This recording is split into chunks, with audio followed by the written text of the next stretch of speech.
même ce que Macky Sall dafi defaat 1 an jar na ko pour ñu xam kan moo gagné réellement élection yi parce que ki war a gouverner dafa war a nekk koo xam dafa gagné réellement les élections là lépp jaar ci yoon mais un tricheur ne doit pas nous gouverner déjà on ne doit pas l'accepter ah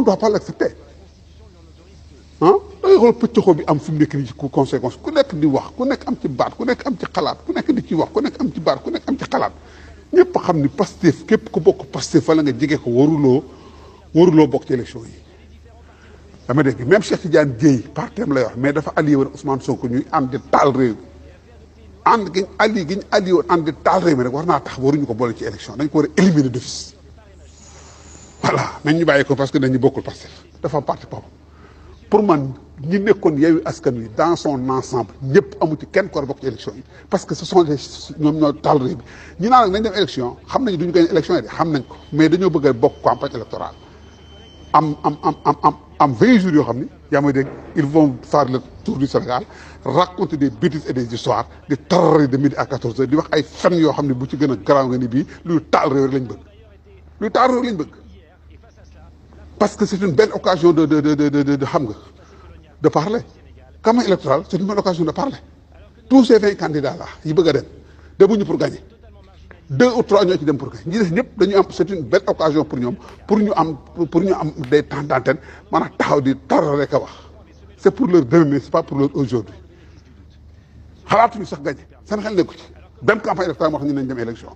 on va leur coudre la bouche nag tous ces gens là ils ne doivent pas préparer sur ñu bokk ci élection yi ñu fi war a bokk warul romb 6 personnes ou 7 gën ngaa bëri 7 personnes voilà li ci des dañu ñëw reculer téye leen ñu ko mérite dem ki gën a liggéey gagné ñu jox ko suñu réew mu gouverner ñu c'est tout Idrissa Seck mi ngi ci yoonu wér yoon bu baax man loolu laa gis maa koy assumer ba que dama ciy gis ay conséquences asalaamaaleykum wa rahmatulah taala wa barakaatu. donc Idrissa Seck bi mu liiree ba yër ba xool ba xam ba xàmmee xam nag nekk nit ku am expérience xam na ni moom du sonn ci lii parce que du dem moo ko njëkk a comprendre sax Macky Sall peut-être. yaa ngi dégg da ngay xool yow ñi nekk ci Sénégal def politique ñëpp a agité wu tout le monde s'agite sauf lui ça veut dire que bokkul ak ñoom ça veut dire que ni ils ne sont pas au même endroit léeg-léeg gis benn waaye bind saa yi des torchons de droit. yaa may dégg taxaw naan droit mu def ak droit article ak y dafa xamuñ ci dara laa lay wax nii quoi te raconter des bavards et des histoires man les articles ne m'intéressent pas xam nga ce qui m'intéresse mooy notre conseil constitutionnel est un conseil constitutionnel corrompu telle est la réalité des choses ñi ko wax bari na te bokkuñu parti ñu bokk ñu bëri nañu Diomaye Faye li koy jàllale c'est de la corruption ñu bëri nañu comment dirais-je Karim Wade li ko éliminer c'est de la corruption mais loolu duñu ko lijjanti duñu lijjanti loolu dañuy dem ci élection yoo xam ne problème am na ñu taxaw di ko xool loolu nan la mën a nekkee nan la mën a nekk mi ngi leen benn boobu dañoo examen def examen yor épreuve yi ci poosam yaa may dégg keneen ñëw yor épreuve yi ci poosam ñu ni daal comme élection yi comme kii def nañ ko rek on duñ dàq examen yi y a trop de tricherie dans ce processus électoral là daf bëri tricherie y a trop de tricherie et de mensonges gis nga parrainage bi suñ ko jaaxle woon yow dëgg peut-être 5 ou 6 personnes auraient la possibilité vraiment de passer parce que ni ñu tëralee parrainage bi moo nekk tëralin bi moo nekk tëralin boo xam ne nii yaa ma dégg su fekkee tricherie amu ci munoo am plus de 5 6 candidats munul nekk ce n'est pas possible léegi nag li dañoo war a wax dañoo war a on doit conseil constitutionnel boobu daf moo ñu war a wax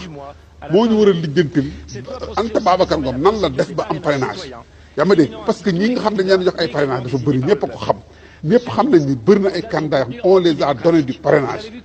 loolu ñëpp a ko xam parrainage warul nekk lu ñu lay jox parrainage nit ki yow yaa war a jug lijjanti ko wóolu la et que kale gi ñu kale Idrissa Seck day wane ni moom doog ma fi am parrainage bu baax. salaam gars maa ngi leen di ziar bu baax a baax di leen wax ne abonné leen like vidéo bi fekkee abonné ko abonné nga like vidéo bi gars tey dañuy ñëwaat ci Madiambal moom du ma taay ci def ci moom vidéo ndax koo xam ne nit koo xam ne soxoree nañ ne kii nii mosuma ko gis sama àdduna ma koo xam ne dafa soxor bu mel ni Madiambal Diagne barke alxuraan mosuma gis gars dafa mel ni dañoo commencé jafur quoi ki nga xam ne mooy Cheikh Yérim Seck kooku moom day fen boo xam ne moom day fen quoi instant moom ci yeneen niveau yi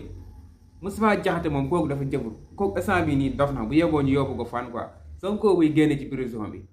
kooku day départ kooku moom bu yeboo ñu yóbbu ko fan quoi ndax moom départ na bu pare quoi démb laa ko déglu muy wax mais kooku moom instant bi nii jàppalatuma ko dara quoi ndax xam naa ne instant bi waratul quoi instant bi iñaanam ak soxoram da ko yóbbee ba nga xam ne day wax ngay sentir kii benn haine bi nga xam ne moom lay dégager non Moustapha Diakhaté moom vraiment instant bii nii ay mbokkam nañ jéboo ñu yóbbu ko ndax xam na bu baax a baax li nga xam ne moo koy xaar moom Sonko bu génni élection yi ñëw Sonko bokk ci élection yi Moustapha Diakhaté àdduna ak àllaaxiram yëpp yaaxoon ndax li muy mos dootu ko mos dégg naa benn journaliste démb ñu ne ko Moustapha Diakhaté instant bii day jëfur nee na dafa xam ne Macky bu wàccee moom day yaaxule ndax dootul lekk li nga xam ne loolu la doon lekk su boobaa tamit wax ju ñaaw ji nga xam ne moom lay wax Ousmane Sonko mu ciy gañe dara da ci lekk dara dootu ko am loolu mooy problème am instant bii moo tax muy jëfur Cheikh Yérim Seck Madiambal Moustapha Diakhaté ñett ñooñu moom ñu jara yërëm lañ quoi ñu jara yërëm lañ ndax xeetu bon bi nga xam ne bon nañ ko xeetu mën a fen bi nga xam ne mën nañ ko fen ñoom seen mission yëpp loolu la fen sos kese amul leneen loo xam ne jëriñ nañ ko askan bi Madiambal déglu ngeen audio bi mu génnee déglu ngeen ko bu baax a baax audio bi dégg ngeen lim ci wax Madiambal moom man du ma taay ci wax ci Madiambal ndax moom fekk bàyyiwul man du ma bàyyi fekk bàyyiwul ñun duñu bàyyi ndax koo xam ne comme li gars yi waxoon Cheikh Yérim rek bu amee yëre bu bees fen bu bees nee nañ fekkee Macky Sall dafa bëgg a dialogue ki nga xam ne mooy Ousmane Sonko te dialogue boobu noonu xaw ma dil la xaw ma gars yi dañu bëgg a indi dialogue boobu noonu dañoo bëgg a dugal loolu si nopp nit ñi pour gars yi fàtte Macky Sall dafa toxal élection yi bëgg a dugal ci boobu Sénégalais yi ne Ousmane Sonko ak Macky Sall ñoo ngi waaj a dialogue gars yi nekk concentré ci loolu noonu bu fàtte ne Macky Sall dafa pousse élection yi gars yi dañu war a xeex gars yi dañu war a reyante gars yi dañu war a génn ci mbedd mi bañ li nga xam ne loolu la Macky Sall def man dama yaakaar ne waa booru APR yi ñoo indi dil boobu noonu pour ñu fàtte li Macky Sall def mais dialogue bi moom bu amoon lu gën la quoi dialogue bu amoon lu gën la Madiambal nag nee na fekkee Macky Sall dafa bëgg a dialoguer Ousmane Sonko pour ñu baal ko li nga xam ne depuis 2021 moom lañ koy toppee ba léegi nii ñu baal ko pour mu mën a bokk ci élection yi nga xam ne ñoom mooy ñëw Macky Sall dafa wor askan wi dafa wor Sénégalais yi dafa wor ñi nga xam ne dee nañ Macky Sall loolu moo ko jig dialogue ak Ousmane Sonko kese moo ko dese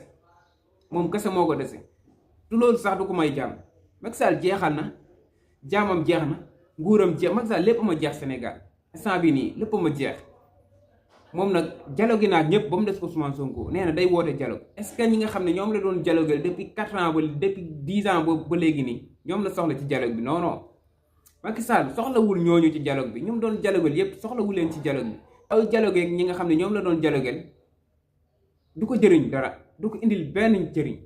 du am sens bu dialogue ba pare liñ fa dialogue yëpp foofu la koy bàyyiwaat génnaat di def lu ko neex lu ko saf